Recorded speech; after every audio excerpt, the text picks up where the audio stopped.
Hello hi my dear students, कैसे हैं आप सभी। आई होप कि आप स्वस्थ होंगे, खुश होंगे, अच्छे होंगे और अच्छे से बोर्ड एग्जामिनेशंस की प्रिपरेशन कर रहे होंगे। तो आज की इस क्लास में जो है मैं आपके सामने लेकर आया हूँ ट्रिग्नोमेट्री यानी कि त्रिकोणमिति और उसके भी इंपॉर्टेंट फॉर्मूलाज। कुछ बच्चों का मेरे पास में मैसेज आया था कि सर इसका सिलेबस थोड़ा सा समझा दो कि त्रिकोणमिति में क्या क्या है और फॉर्मूलाज जो हैं उसके इंपॉर्टेंट वो बता दो।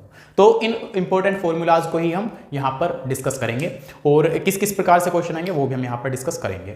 उसके बाद में इस क्लास के बाद, इस वीडियो के बाद जो है इसमें तो हम सारा सिलेबस देख लेंगे और सारे फॉर्मूलाज देख लेंगे। इसके बाद में जो सेकंड वीडियो आएगी ट्रिग्नोमेट्री की आपकी, उसमें हम जो एनसीईआरटी है न्यू वाली उसकी एक्सरसाइज को सोल्व करेंगे। ठीक, तो बोर्ड एग्जाम्स के लिए आपका काफ़ी फायदा होगा उसमें यदि आप सिलेबस को समझ लोगे अच्छे से। तो चलते हैं अभी। देखो ट्रिग्नोमेट्री है, त्रिकोणमिति। सबसे पहले समझो कि त्रिकोणमिति है क्या। जहां पर तीन एंगल्स का मापन किया जाता हो वहां पर ट्रिग्नोमेट्री होती है। देखो नाम से पता चल रहा है ना, ट्रिग्नोमेट्री, त्रिकोणमिति यानी कि तीन कोणों का मापन। त्रि मतलब तीन, कोण मतलब कोण है वो एंगल्स है, और मिति मतलब मापन। जहां पर तीन कोणों का मापन किया जाता हो वहां पर त्रिकोणमिति होती है।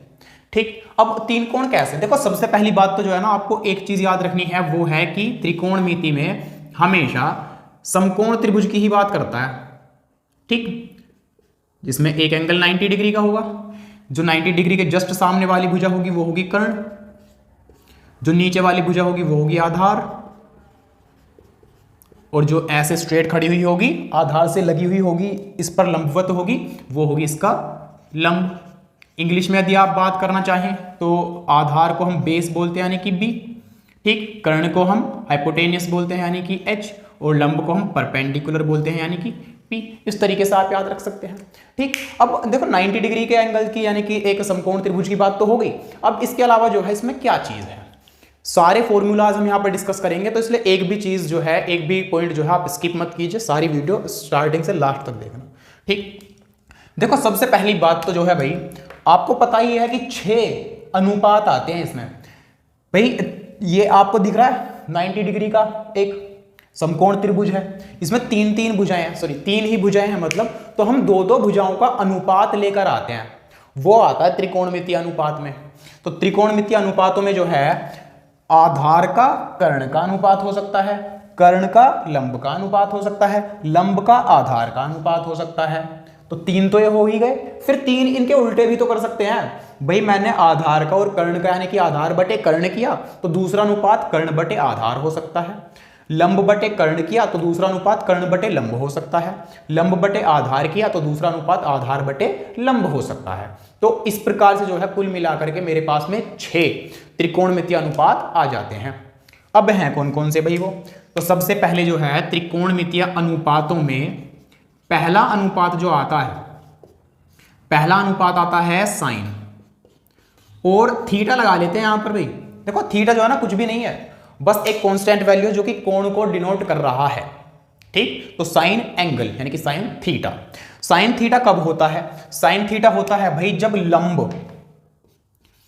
और कर्ण का अनुपात लिया जा रहा हो। जब आप इस लंब और इस कर्ण का अनुपात लेते हो तो साइन थीटा हो जाता है वो अनुपात। इस अनुपात का नाम क्या हो जाता है भाई, साइन थीटा। फिर यदि आप, दूसरा आता है मेरे पास में कोस थीटा। कोस थीटा किस किस का अनुपात है वो देखते हैं अभी। ये होता है यदि आपको आधार, जो 90 डिग्री वाले ट्रायंगल में क्या कर दिए, आधारण लिख दिया, आधार बटे कर्ण। यदि आधार और कर्ण का अनुपात लेना हो तो कोस थीटा हो जाता है। फिर यदि तीसरा जो अनुपात आ रहा है इसको ऊपर लिख लेते हैं, फिर टैन थीटा। टैन थीटा होता है यदि आप क्या काम कर रहे हो, लंब और आधार का अनुपात लेते हो। लंब और आधार का अनुपात लिया तो टैन थीटा हो गया। 3 अनुपात आ गए। अब देखो इन तीनों का उल्टा कर रहा हूं मैं, यानी कि पहले लंब बटे कर्ण था, अब कर्ण बटे लंब कर दो। क्या कर दो, कर्ण बटे लंब। तो मैंने भैया क्या करा, कर्ण बटे लंब कर दिया।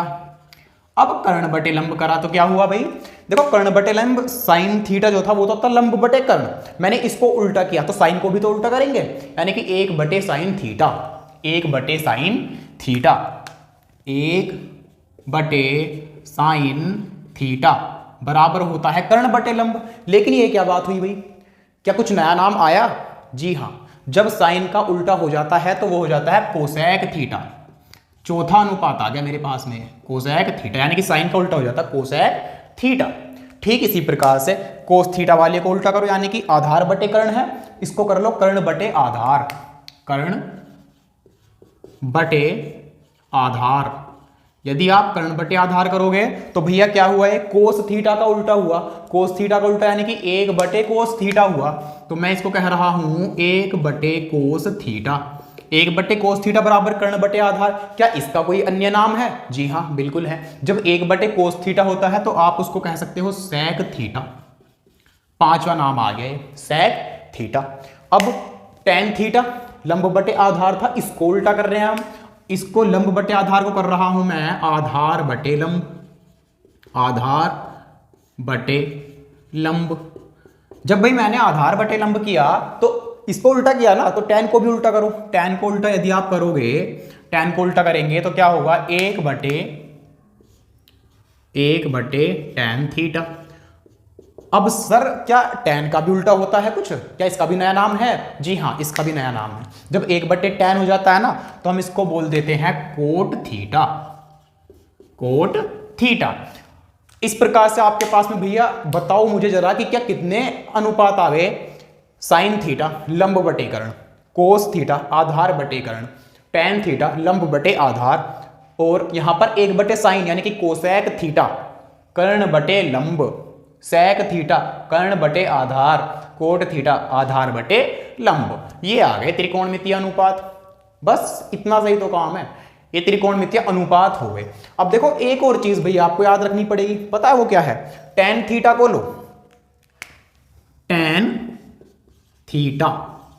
देखो टेन थीटा का एक अन्य फॉर्मूला और है जो आपको याद रखना पड़ेगा, वो होता है साइन थीटा बटे कोस थीटा।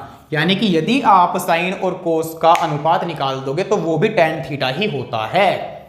टेन थीटा को यदि निकालना है तो साइन के बटे में कोस को रख दो, टेन थीटा आ जाएगा। इसी प्रकार से कोट थीटा, भाई कोट थीटा क्या था? कोट थीटा टेन का उल्टा ही तो था। देखो कोट थीटा 1 बटे टेन, यानी कि टेन को उल्टा करेंगे तो कोट आएगा, तो कोट थीटा बराबर यहां पर साइन बटे कोस है तो कोट निकालने के लिए आप इसको उल्टा कर दो, कोस थीटा बटे साइन थीटा। हो गया भाई इतना, ये आ गया आपके पास में सारे त्रिकोणमितीय अनुपात। इतने से हैं सिर्फ, ठीक। इनसे संबंधित जो है आपके पास में कुछ क्वेश्चंस आएंगे, छोटे छोटे क्वेश्चंस आ सकते हैं, एमसीक्यूज में हो सकते हैं, वेरी शॉर्ट में हो सकते हैं, शॉर्ट में भी कुछ क्वेश्चंस इनसे संबंधित हो सकते हैं।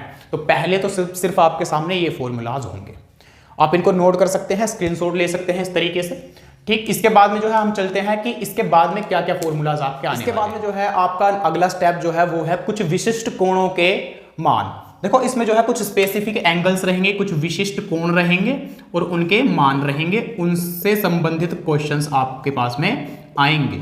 विशिष्ट कोणों के मान, ठीक। सेकंड पॉइंट है आपका। देखो विशिष्ट कोणों में कौन कौन से आते हैं, वो आता है 0 degree, 30 degree, 45 degree, 60 degree and 90 degree. इसके जो है एक टेबल होती है।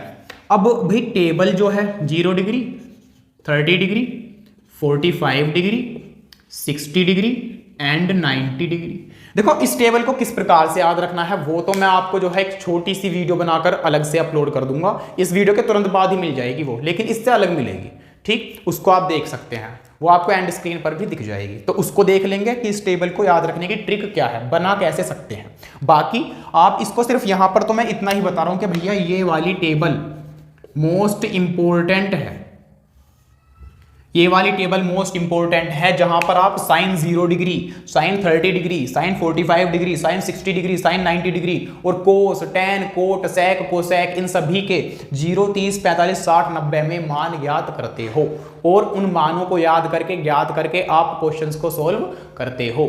तो ये टेबल आपको याद करनी है। दूसरी वाली जो वीडियो है इसके बाद वाली, उसमें आ जाकर आप इसको देख सकते हैं, सीख सकते हैं। तो इस वाली टेबल को याद करेंगे, इंपॉर्टेंट है। देखो यहाँ पर मैं इसको इसलिए नहीं बनवा रहा हूँ क्योंकि यहाँ पर तो सिर्फ मैं फॉर्मूले बताने आया हूँ, ठीक, सारी सॉल्व कराने नहीं आया, यहाँ पर तो सिर्फ मैं बताने आया हूँ कि क्या क्या चीज़ें हैं, ठीक। तो ये वाली टेबल हो जाएगी।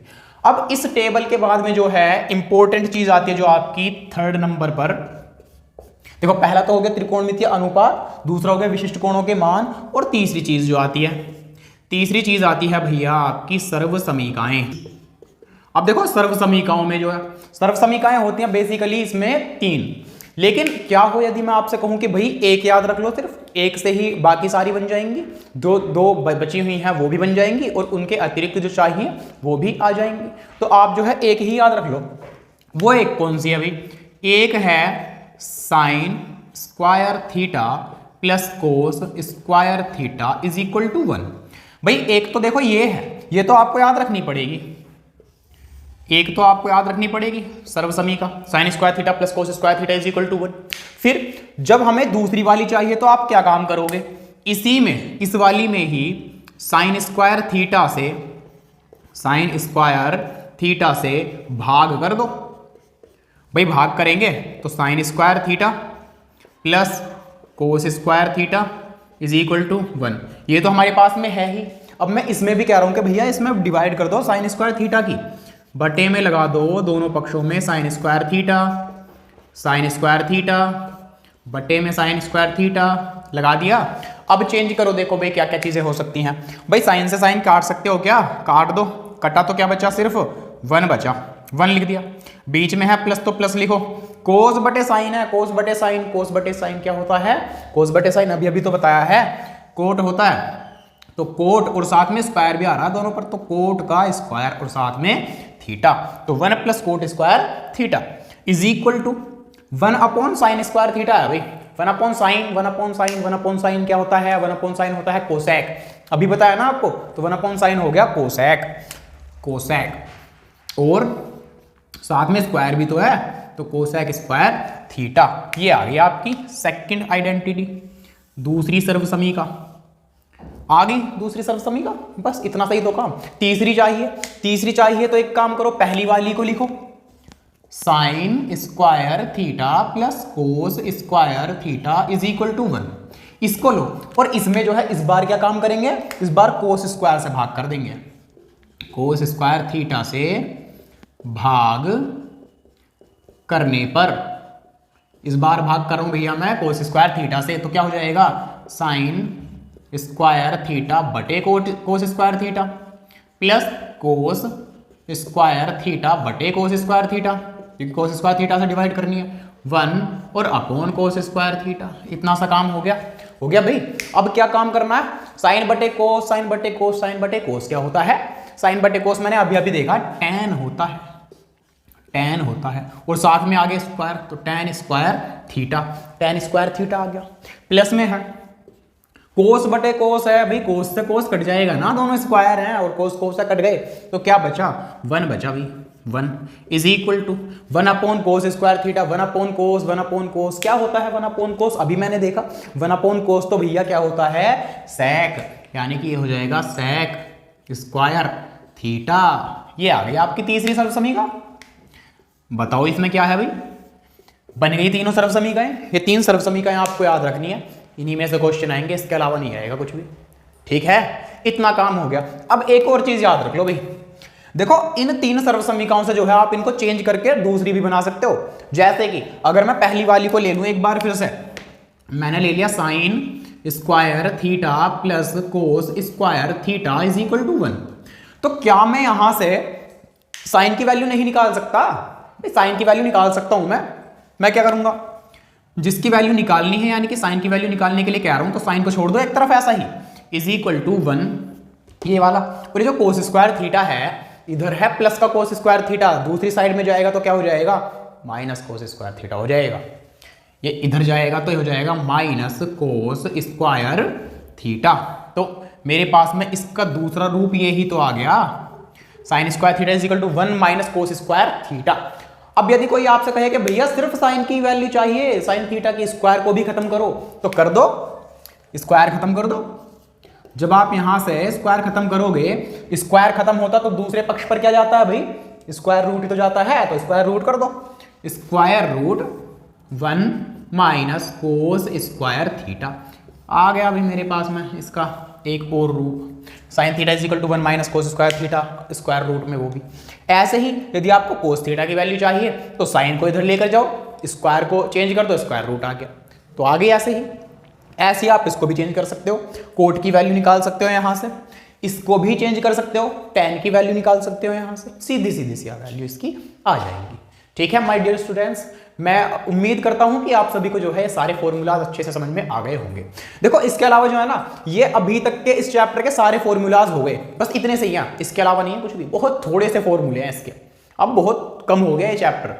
ठीक, जो न्यू एनसीईआरटी है ना, जो इस बार का सिलेबस है आपका, उसके अकॉर्डिंग जो है बहुत ही कम फॉर्मूलाज हैं, बहुत ही कम सिलेबस है। एक चीज और देखो, एक जो है ना 90 प्लस माइनस वाले, 90 प्लस माइनस थीटा, साइन में, कोस में, टेन, सेक, कोसेक में 90 प्लस माइनस थीटा वाले फॉर्मूलों के कुछ क्वेश्चंस हैं शायद, यदि हुए तो मैं उनको एक्सरसाइज में करवा दूंगा। बाकी इनकी बहुत ज्यादा नीड आपको नहीं है, आपको जितना मैंने बताया है उतना ही करना है, सिर्फ इसके अतिरिक्त एक भी चीज नहीं। इस प्रकार के यदि क्वेश्चन मुझे करवाने होंगे, यानी कि एक्सपेक्टेड होंगे, सिलेबस में होंगे, अगर 1% भी चांस हुआ तो मैं जरूर करवाऊंगा इनको। ठीक, आप चिंता ना करें, मैं सारी चीजें आपको क्लियर यहाँ पर करा दूंगा। तो इसी के साथ माय डियर स्टूडेंट्स मिलता हूँ आपसे अगली क्लास में, तब तक आप इन फॉर्मूलाज का रिवीजन कीजिए, और जो आपकी वो टेबल है ना एंगल्स वाली, स्पेसिफिक एंगल्स वाली, वो दूसरी वाली वीडियो में आपको, छोटी सी वीडियो में आपको मिल जाएगी, उसको याद रखने की ट्रिक जो है। तो आप पूरी वीडियो जो है सही से देख लो, सारे फॉर्मूलाज को देख लो और साफ साफ कॉपी में लिख लो इनको, सबसे बढ़िया तभी रहेगा। आगे की क्लासेस में मैं आपको इन एनसीईआरटी की सारी बुक को कंप्लीट कराऊंगा, जो ट्रिग्नोमेट्री है पहले उसी को करा देंगे। ठीक, छोटा सा ही चैप्टर है, सारे क्वेश्चंस को हम अच्छे से करा देंगे, और मैं अपनी तरफ से भी कुछ क्वेश्चंस जो एक्सपेक्टेड होते हैं बोर्ड एग्जाम्स में आने के लिए उनको करा दूंगा, तो आपकी अच्छे से प्रिपरेशन हो जाएगी। तो मैं विदा लेता हूं आपसे, मिलता हूं आपसे अगली क्लास में, तब तक के लिए wish you happy exams and all the best for your preparation.